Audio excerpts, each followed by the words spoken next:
Do you need a mic? Huh? Do you need a mic? Are you teaching? Yes. Oh, you're getting. Oh, okay. I fill in for Rabbi Bradowitz a couple times a year. Oh, you're filling in for Rabbi Bradowitz. Oh, sorry, I misunderstood. No problem. Where does this go? It's a microphone. Just a clip. Yeah, so that's a clip. Right. After this year, I'm gonna come back and ask for the title, the name of the title. Sure. Yeah. Okay. All right. I'll tell you when we begin. Sure.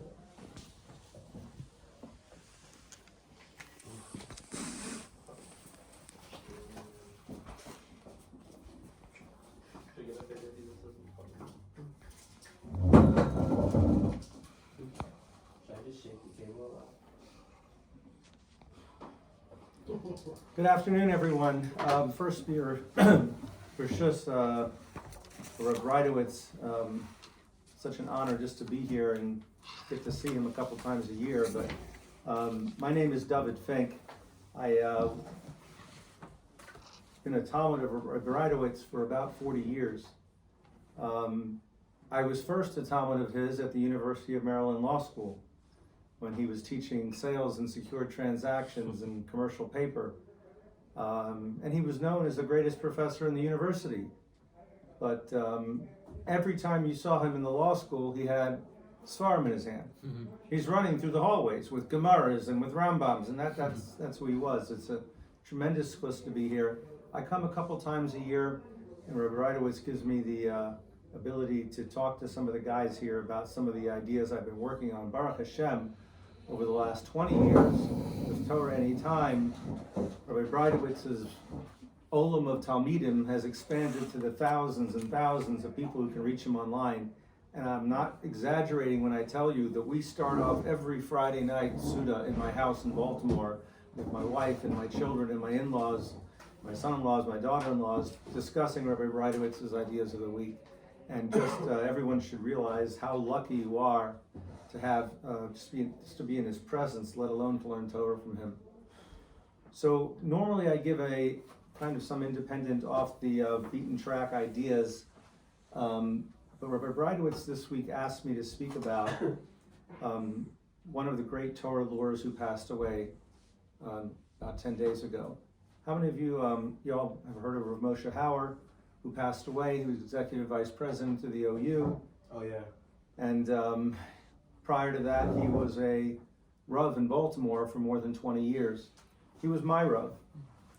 And long before he became a national figure, we got to know him in a very different way. For those of you who have access to Mishpacha magazine, there's literally been hundreds of articles written about Rabbi Hauer and what he accomplished in his young life. He passed away at the age of 60.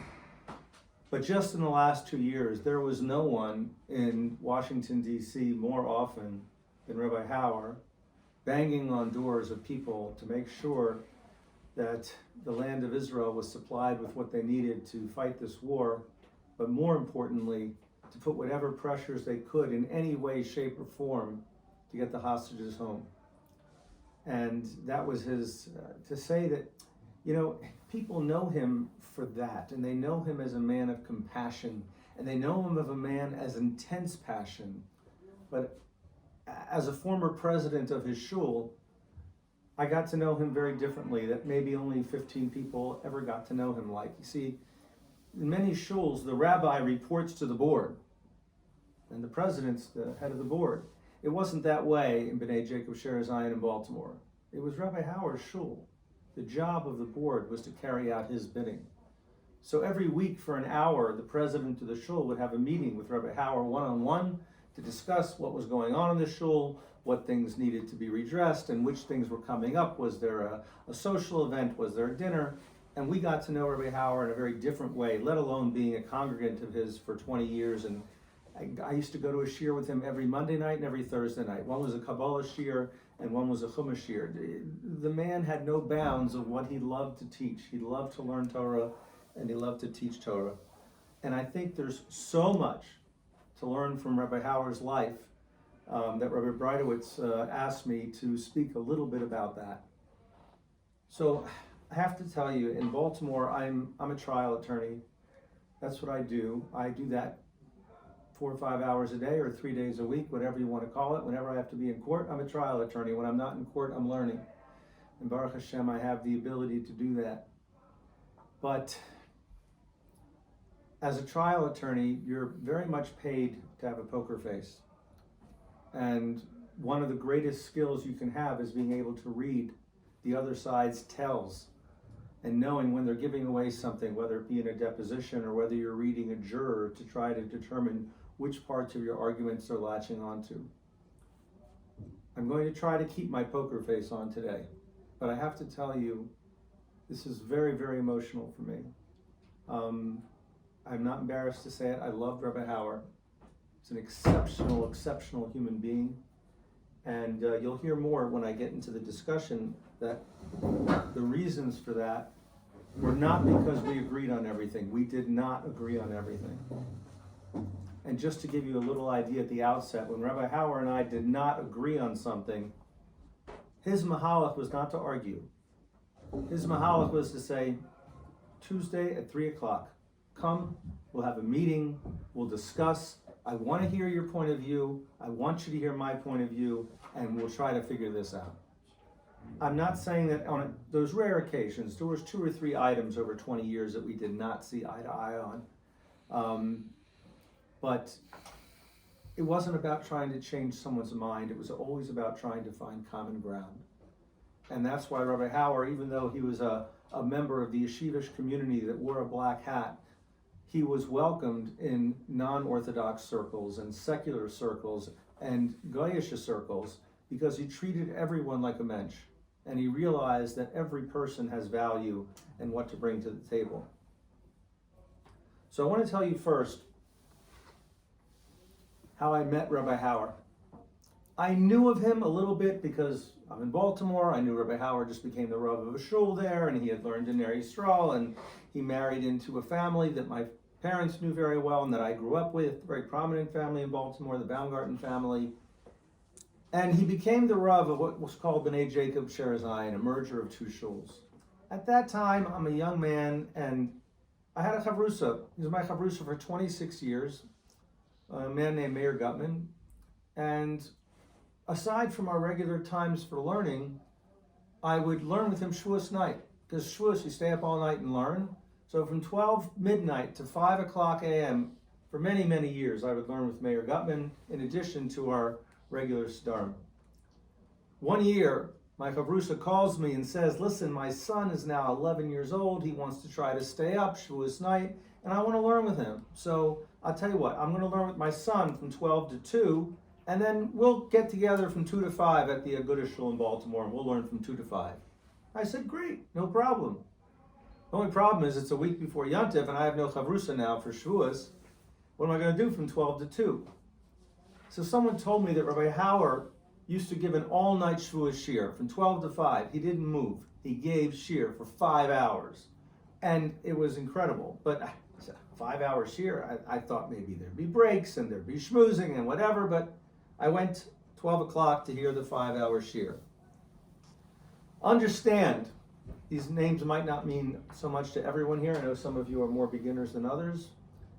A few years before this, I was in yeshiva hearing shir from Rav Moshe Brown in Far Rockaway, one of the great genius Talmidei Chachamim of our time. 2 years before that, I was in Eretz Yisrael hearing shir from Rav Tzvi Kushalevsky, again, one of the genius Talmidei Chachamim of our time. And 2 years before that, I was hearing shir from Rav Moshe Shapiro, who was nifter a few years ago, recognized as one of the Gedolei Adar of our time. I was exposed to some of the greatest Magidei Shiurim of our time, people who not only taught Torah on a high level, but the brilliance was such that it was just something that you just didn't see many places. I went to Rabbi Hauer's shir at 12 o'clock, looking at the clock, knowing at 2 o'clock I'm going over to the Agudah. Except I didn't. I stood up my chavrusa. I couldn't leave. The shir was so riveting, so gripping, so well sourced, and so well delivered that I couldn't go anywhere else. And a week later, I became a member of B'nai Jacob Sher Zion. I got to know Rabbi Hauer a little bit at that time, and I tried to go to as many shiurim of his as I could. And I learned what everybody's been writing about him in the last couple of weeks is just what an incredible mensch, what an incredible person of passion, of feeling he was, and how much love he had for everyone in the world. But shortly thereafter, maybe a few years later, I became the shul president. But I think it's important that if you read any of the articles about Rabbi Hauer, they all talk about his kindness, his compassion, his passion, his crusading, and that was all true. But I wanted you to hear first what's not being talked about enough. And that is, he is one of the greatest Talmidei Chachamim that I ever met. His Torah knowledge was so deep and so broad, and his ability to give it over was unparalleled. And I think first and foremost, before we talk about any of Rabbi Hauer's other great skills, which I will, is that he was an incredible Talmid Chacham, and we're all poor for his passing. You know, it's interesting. Many of you growing up probably noticed, or maybe you didn't, and this is not an absolute, it's a generalization, but often the best guy in 11th grade is often also the best ball player. It's not always like that, not always, but very often the best ball player also happens to be the best learner or the best guy academically. It's not uncommon because when we go to school or yeshiva or college, whatever it is, we're all exposed to people that just tend to excel. There are people around that just tend to excel. Now, again, if someone has, flat feet and can't run, he's not going to be a great, track star. But nevertheless, we all have been exposed to people who excel in many areas. Take, for example, some people in Jewish history. You all have heard of the Chafetz Chaim. The Chafetz Chaim is one of the great people from the last generation. I think the Chafetz Chaim passed away, in the 1930s. 1940s maybe. The Chafetz Chaim was the mechaber, the author of one of the greatest halachic svarim that we have today, called the Mishnah Berurah. Chafetz Chaim wrote the Mishnah Berurah, which, we have the Rambam, we have the Shulchan Aruch, we have other great halachic svarim. But in 500 years, no one had compiled anything like the Mishnah Berurah. The Chafetz, all the great halachic svarim, the Rambam, the Shulchan Aruch, everything was written in the 1200s. The Mishnah Berurah took it upon himself to bring up ancient halacha to what was going on in the 1800s and 1900s, when all of a sudden they had to deal with covered wagons and all the shilas that come up that no one had ever heard of before. Medications and whether you could take them on Shabbos and all different things that the Mishnah Berurah tackled that hadn't been addressed 500 years earlier, and to bring everything else up to date. It was one of the greatest compilations ever done by someone who lived just 100 years ago. Nevertheless, the Chafetz Chaim wrote 20, 30 svarim, the Mishnah Berurah clearly being one of the flagships. What is the Chafetz Chaim best known for, though? He's known for his sefer called Shmiras Halashon. The Chafetz Chaim wrote an incredible sefer on the rules of speech and how to watch what comes out of our mouths, how not to chas v'shalom slander somebody or talk lashon hara about somebody. And he wrote a compilation this thick about how to speak to people and what to say, what not to say. When is it mutter to say a negative thing if it's for the sake of protecting others, things of that nature. The Chafetz Chaim is best known, even though he was a remarkable human being, perhaps the greatest human being of his generation.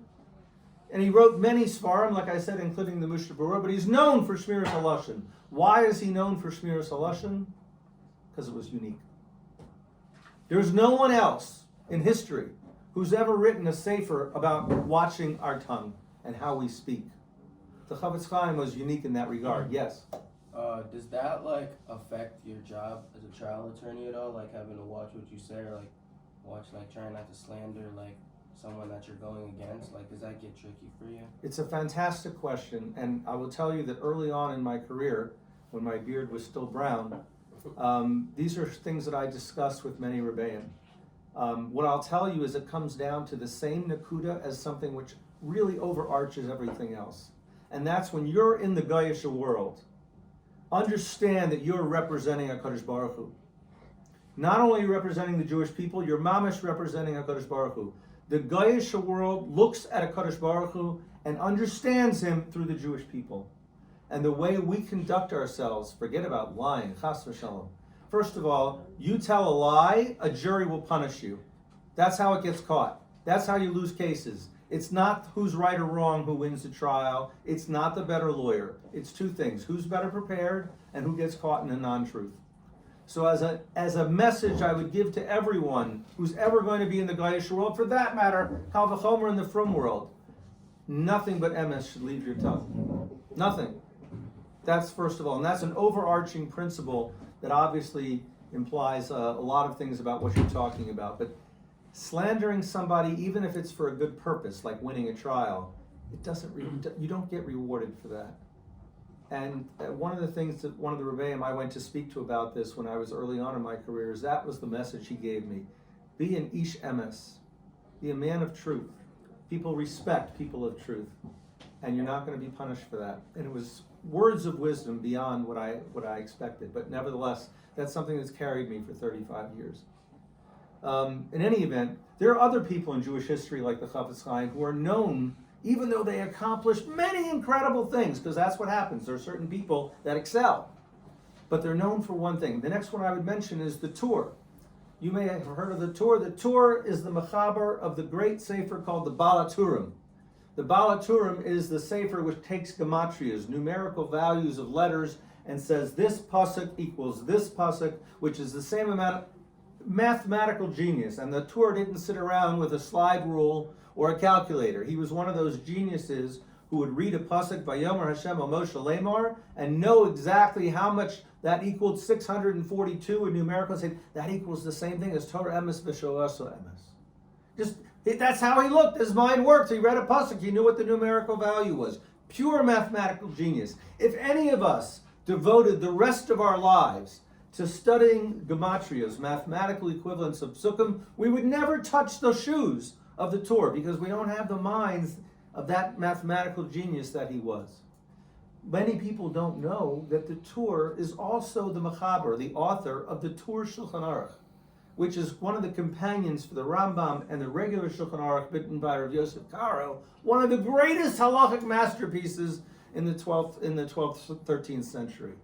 Can you imagine having a mind that is so brilliant in mathematics and gematrias, but also so proficient in Gemara and Halacha that you know everything? Just an unusual person. These people come along once every 2 or 3 generations.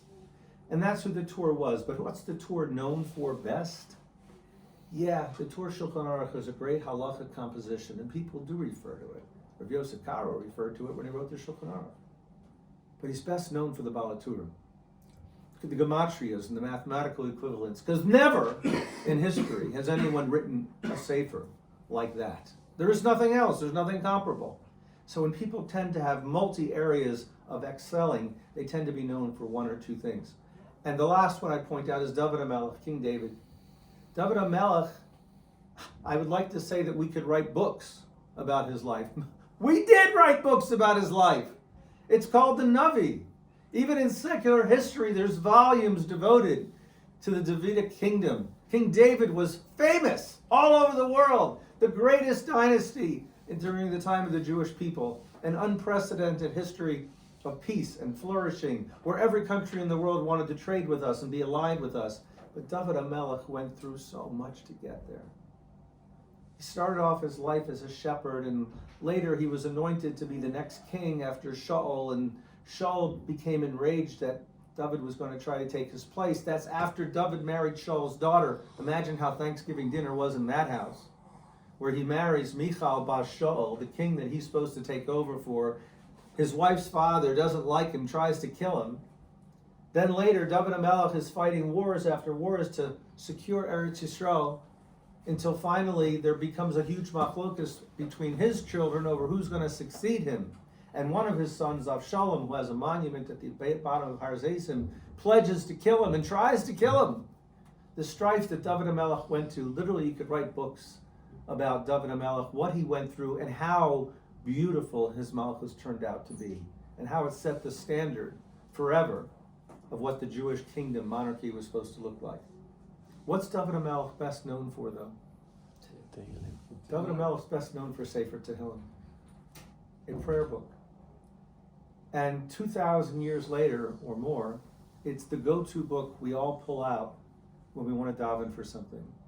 This is a man who we can't even relate to as flesh and blood. His life was so storied, from Shakespearean tragedy to the glorious Davidic kingdom, the Malchus based David. To reading the Navi that talks all about his life and where he started from and where he ended up.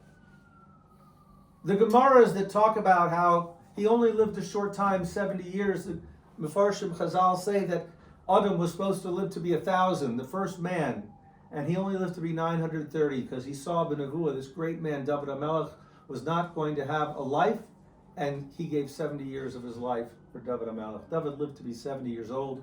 He died on a Shabbos. It's all stories about that. But my point to you is that all through history we've had such people who excel in multiple areas, not just excel, but are the greatest in so many different areas. Rabbi Hauer was such a person. And while we talk about his kindness, his compassion, his love for every person, his genius, it cannot be lost that he was an incredible Talmid Chacham. Just an incredible Talmid Chacham.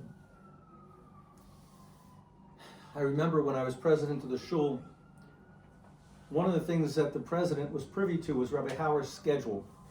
He'd say, listen, here's my schedule for the next 6 days until we meet again.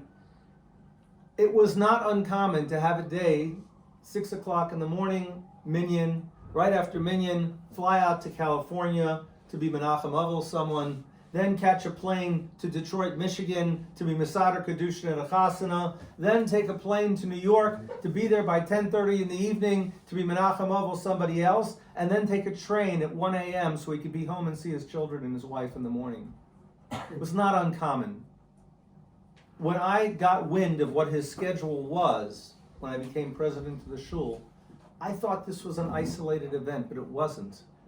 Rabbi Hauer did not have a limited amount of hours in his day, and it was always in the service of other people. It was an amazing thing to see, and any time that he wasn't on a plane, on a train, or teaching Torah, you saw him in the shul with his children, learning with them and guiding them. And again, what we could only see from the outside was the way he treated his Eishes Chayil as his total partner. The complete respect between the two of them and the way they supported each other and the beautiful family that they raised. Talk about an incredible human being. Rabbi Hauer was an example to all of us in so many ways. I'll tell you a story. One Tuesday morning, whenever I was meeting with Rabbi Hauer for one of our meetings, again, Bnei Jacob is a pretty big shul, 350 families or so. And one of the things we had was a very robust teen minyan. We had a minyan of 30 to 40 young teenage boys between 14 and 17 every Shabbos. They would learn how to lane properly and learn how to daven for the Yom. It was a beautiful thing. We had nice people that would lead the minyan. Rabbi Hauer was always very concerned that they're getting the best example and the best teaching of how to grow into proper Bnei Torah or Bnei Yisrael. When I was there for 3 or 4 years, the former president came over to me and he said, David, my tenure's coming to an end in a few months. I wanted to talk to you about becoming the next president of Bnei Jacob Sher Zion. I said, Saul, you don't want me to be the next president. I'm a regular guy. I sit in the back. I'm not that kind of guy. I said, we're going back and forth for a few minutes, and finally I said, I tell you what, why don't you go ask Rabbi Hauer if he wants me to be the next president of the shul? I'm sure he'll say no, and that'll end the discussion. What are we wasting our time for? And Saul said to me, well, actually, it was Rabbi Hauer that asked me to ask you. I said, oh, can't say no to Rabbi Hauer. It's like saying no to a malach. Can't. So I agreed. And Saul, the prior president, Saul Langerman, sat me down and he said, listen, there's certain things you have to understand about being president of Bnei Jacob Sher Zion. Like I told you before, this is not a regular shul. It's our job to do Rabbi Hauer's bidding. Rabbi Hauer tells us his vision for Tuesday, his vision for Cheshvan, his vision for 2023, and it's our job to implement it with his guidance, obviously. And one of the other things we have to do is sometimes protect him. Because Rabbi Hauer is doing everything for everyone at the time, and sometimes we have to insulate him. Let's say there's an employee who's not doing a good job and they have to be fired. Chapasnish for the rabbi to have to fire somebody. That's our job. We do the bad stuff. That's our job. We have to protect Rabbi Hauer to maintain his image so that he continues to do all the great things that he does. So one time he calls me in, Rabbi Hauer, we're having our Tuesday morning meeting. He says, David, I just read about this guy named Alan Weingrad. Anybody have ever heard of Alan Weingrad? Alan Weingrad played in the NFL for 12 seasons. He played for the Green Bay Packers and then Dallas Cowboys. Won a Super Bowl with the Dallas Cowboys. 3 years after he retired, he became an Orthodox Jew. He'd always been Jewish, but he became Orthodox, became part of the Hasidic movement, very well-liked person, and his new career was traveling around the world, inspiring people about the beauty of being a Torah Jew. And Rabbi Hauer is telling me what a great inspiration it would be for the teen boys and the whole shul to see this guy who lived a life of luxury, a life of money, a life of power, a life of adoration with fans and everything. And now he's a frum Jew, and have him speak to them. And then, of course, to speak to the boys. He says, what do you think? And I was hesitant for about 8 or 9 seconds. I didn't say anything. And Rabbi Hauer said, this doesn't sound like a good idea to you, apparently. And I said, that's not really what it is. What it is that it was made clear to me when I took this job that part of my job is to protect you. And I'm a little concerned that some of the more right-leaning rabbis in town might give you a hard time about the fact that you're bringing in a former NFL player to inspire your kehillah. And I'm just concerned about that. And Rabbi Hauer looks at me and he goes, I don't really care. It's not my job to pacify the rabbi down the street. I have respect for him, but I have to do what's best for my kehillah. I have to do what's best for my boys. And a moment of clarity for me about who I was dealing with in Rabbi Hauer. It was always what I was doing best for everybody. We had an incredible Shabbos with Alan Weingrad. He came in, let me tell you one message he shared with, we had a special Shalosh Shudas with just the teenage boys. And he says, I gotta tell you, he says, I'm still friends with all of my former teammates in the NFL. We get together regularly. They're very respectful of the fact that I'm an Orthodox Jew now. They come to Florida, they know all the great restaurants that I love, and they take me out to dinner, and they're very respectful of the fact that I'm Shomer Kashrus and everything, and that I wear a kippah and things of that nature. He wears a kapata now, that's what he wears. His general way of dressing is like a chassid. He says, and when I go to Minneapolis to speak to congregants over there, they look up the names of the kosher restaurants so they know where they can take me out to dinner. We just love each other because our bond is not based on our religion.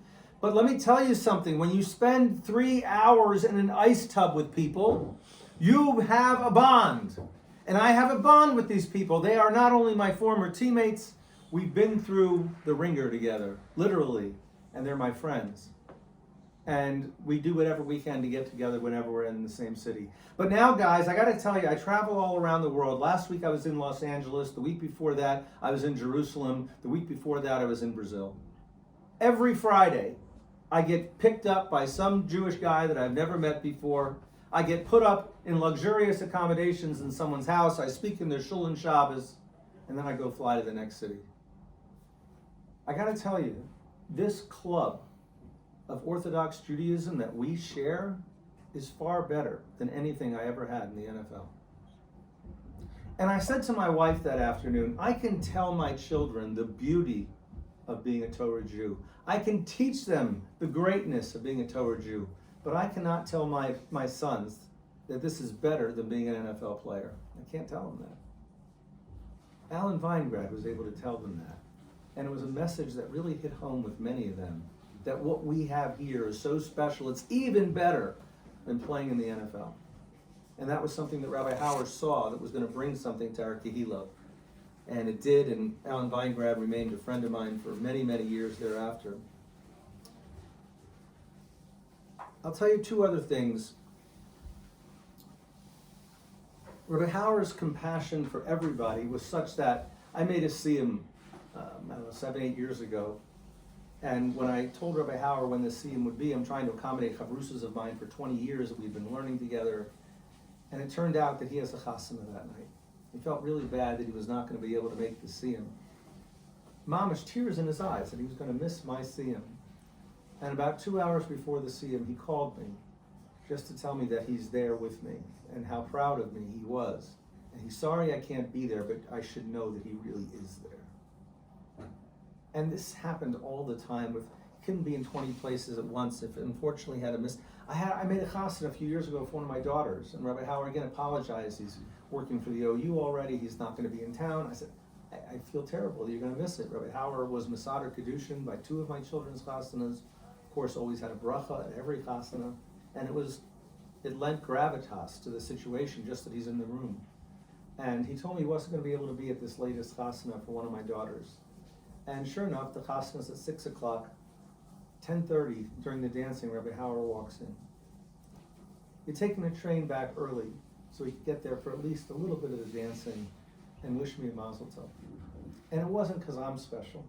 Rabbi Hauer did this for anyone he could, anyone he ever met. Just greatness, just his love for other people.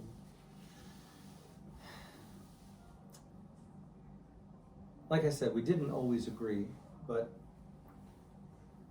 there's many organizations in a community the size of Baltimore. We have an associated federation, mostly run by non-Orthodox, but now it's about 30-40% Orthodox people that are running it. The tides have changed, particularly in a city like Baltimore, where the Orthodox community is very large. And they're part of the associated now, but nevertheless, they're still the minority.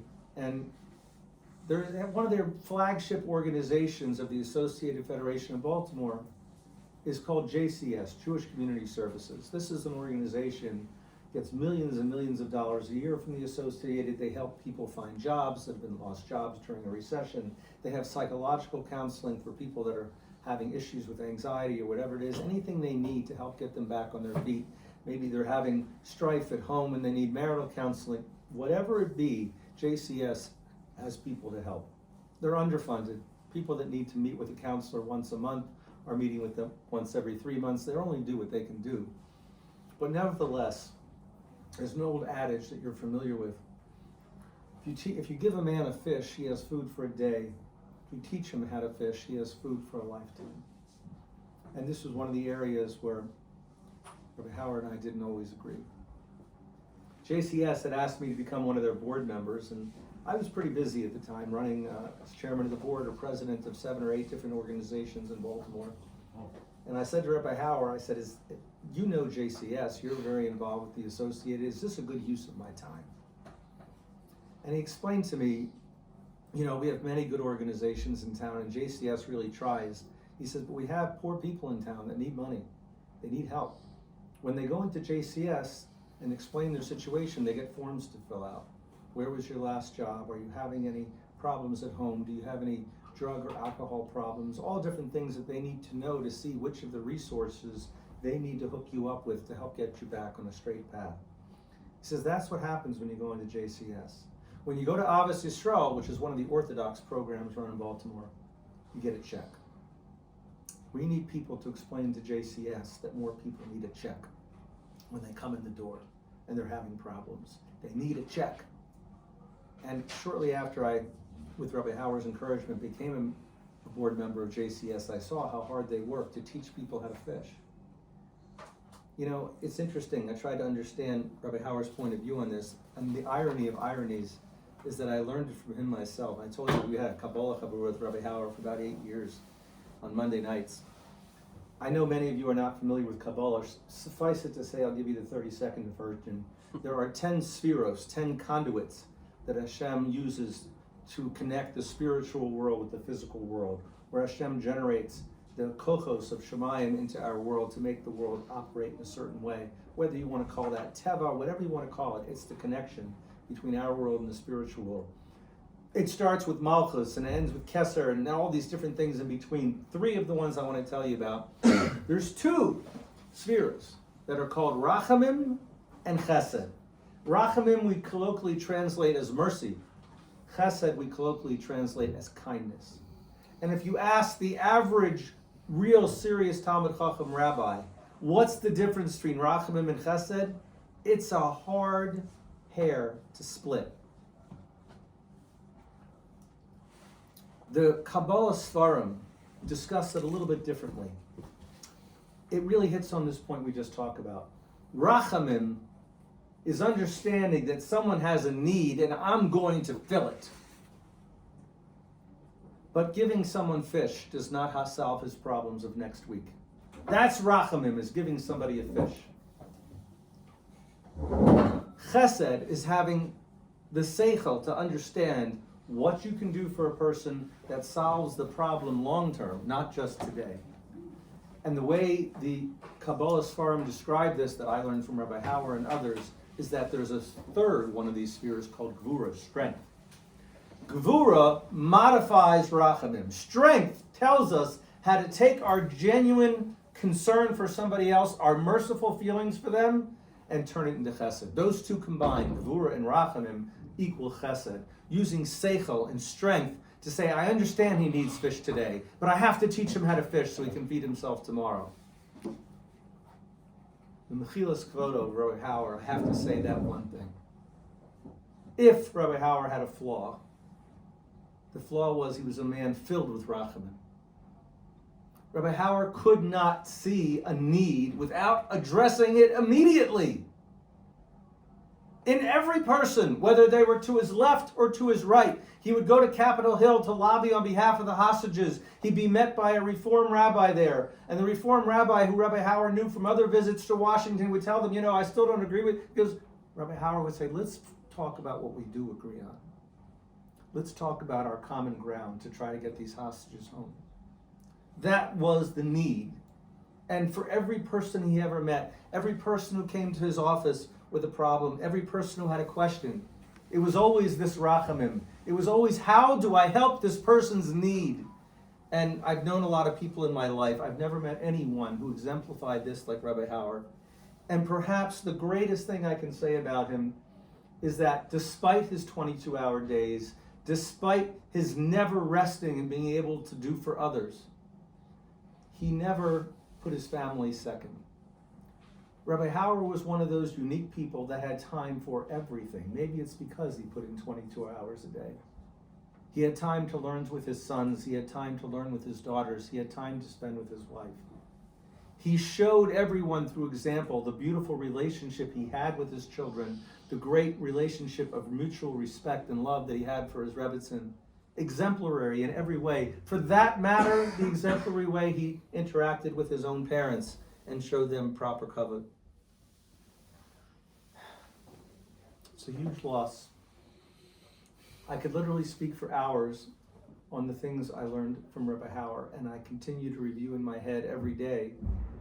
I remember he met with several of the former presidents of the shul when he decided that he was going to take the job at the OU and become a more national figure. And he didn't want our permission, but rather he thought it was a courtesy because of how much we were invested in our shul to talk to us about it beforehand. Not something you get from many people. And even then, if I can just take the last couple minutes to share this with you, when I was becoming president of the shul, there was a meeting of the 5 prior presidents with Rabbi Hauer to try to set out the vision for the shul going forward. What things have happened since the merger of these two shuls, B'nai Jacob and Shir Zion, an older shul, a younger shul? What had happened? What was his vision? What could we do to make it better? And Rabbi Hauer had several things on his punch list which he thought we could do to improve the Kehillah. But one of the things he shared with us was, I have to tell you, I have an Achilles heel. I love to learn. I love to learn Torah. And to the extent that anyone on the shul's board can take something off my plate so that I have more time to learn, I will be forever grateful. Going back to what I said at the outset. He wasn't just a master Torah scholar. He loved to learn. And I remember fast forwarding 20 years when he told me about accepting this position at the OU. He asked me if I thought it was a good idea, not that he needed my haskama. And I told him the idea that you can bring to the national stage what you've brought here to our Kehillah in Baltimore can only be a great thing. And I think you're going to be great, and I think that Klal Yisrael will benefit from it. And we schmoozed for a few more minutes, and then I said, Rabbi, I do have one concern about you taking this position. He says, what's that? I said, I remember from many, many years ago when we met, you told me about your absolute passion, which I've seen with my own eyes, that you love to learn. I said, you only get to set the terms of your employment once. If you get hired for a job at IBM or Goodyear Tires, it doesn't matter where you get hired. You can tell them, I'm available to start November 15th. But if you tell them you're available November 2nd and that you want to take off then 2 weeks till November 15th, that ain't gonna happen. If you tell them you're willing to work for $80,000 and then 2 weeks later you tell them I really need $92,000, that ain't gonna happen. You only get to set the terms of your employment once. You may get incremental raises and things like that afterwards, but you only get to set the terms once. And I said, I'm concerned that you're going to get so absorbed and caught up in all the things that the OU does. OU doesn't just do kashrus and NCSY and lobbying, anything you can imagine. The OU is the great flagship of Orthodox Judaism in the United States. I said, I'm afraid you're going to get so caught up with 27-hour days that you're not going to have as much time to learn as you like to. You need to tell them before you take the job that there has to be time carved out in every day where you can just learn. Because I know that that's your passion. He took my arm and he said, David, that was one of the first things I talked to them about. He says, but I can't tell you how much I love you because you were concerned about that for me. And he gave me a kiss on my cheek, and a week later he started his position at the OU. Never going a day without spending hours in his farm. If you walked into his house, which we often did, we had chaburas with him in his house on Monday night and Thursday night, every room was filled with svarim, and none of them looked new. They were all used. You could ask him the craziest question from the Arba conference from the four corners of the world, and he would go to the 10th shelf on the second row and pull out a well-worn sefer that no one had ever heard of and show you that exact question and the exact answer, which we would discuss. We lost an absolute great human being and a great Torah scholar in Rabbi Hauer. And I encourage all of you to read as much about his life as you can. It's literally a storybook in how we should live our lives. Again, I have tremendous gratitude and hakaras hatov to Rabbi Breyowitz to suggest that we use our time today on that. I've discussed Ian Shiurim, Hashkafa, Tefillah, and many other things in this base medrash. And I can't leave this base medrash without telling you how lucky you are to be here. It would be really interesting to do a study of the average guys that come out of this yeshiva and look where they are 10 years down the road. Because what I've seen is this yeshiva disproportionately excels. And I don't know whether you guys are going to be neurosurgeons or Rosh Yeshivas. I don't know. What I do know is that as a general rule, you're going to outperform people that are other places. For some reason, this place is a magnet for people that excel, like we talked about before. There may be differences between you. Some of you may be taller, some of you may be shorter, some of you may be more fluent in Yiddish or Hebrew or Gemara language. But the things that you have in common cannot be overstated. Take pride in who you're sitting next to. Take pride in who you're learning with. Take pride in the things that you share. That was something that Rabbi Hauer taught all of us to do. The one thing I've incorporated into many of the speeches that I've given over the years, whether it be a scholar in residence or we're talking to boys in the yeshiva, is that when I meet a secular Jew, I right away recognize that even though they may not be Shomer Shabbat, I have more in common with them than I do with any guy in the world, even someone I've shared an office with for 25 years, who got the same legal training that I did and practices the same area of law. I have a stronger kesher, a stronger moral bond, more in common with every Jew in the world. And that was something that I learned from Rabbi Hauer as well. There's no end. I could talk to you for hours. I know some of you have questions. The time is short. I want to give you my email address. If any of you have questions or follow-up or want to ask things about Rabbi Hauer or any other topic, I'm happy to share with you. If you want to write it down, it's David, D-A-V-I-D, then the letter E as in Edward, David E. Fink, F-I-N-K, at yahoo.com. I'd love to hear from you. I'd love to learn with you. And again, we're Zocha a couple times in our life to find someone who's truly an example to live by. Take the time, get a Mishpacha magazine, read the articles that are available on Rabbi Hauer, and you will learn. You'll learn so much. Particularly, there were a hespedim given in Baltimore last week where it wasn't only Rosh Hashivas and family members, but people who had been president of the shul and knew him the way that I did. You could spend a lifetime studying the things there are to learn from Rabbi Hauer. I miss him, I loved him, and I'm grateful for the fact that I had the privilege to learn and know him for so many years. Neshama should have an aliyah, family should have a nechama, and we should all try to emulate his midos. Amen. Amen. Amen. Amen.